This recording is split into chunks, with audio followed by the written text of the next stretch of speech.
বাংলাদেশ ভ্রমণের বিষয়ে সার্বিক সতর্কতায় পরিবর্তন এনেছে যুক্তরাষ্ট্র।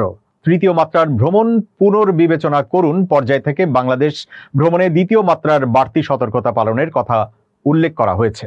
বৃহস্পতিবার রাতে পররাষ্ট্র মন্ত্রণালয়ের এক সংবাদ বিজ্ঞপ্তিতে বলা হয়, ভ্রমণ সতর্কতায় পরিবর্তনের অর্থ যুক্তরাষ্ট্রের বিবেচনায় বাংলাদেশ এখন ভ্রমণের জন্য আরও নিরাপদ।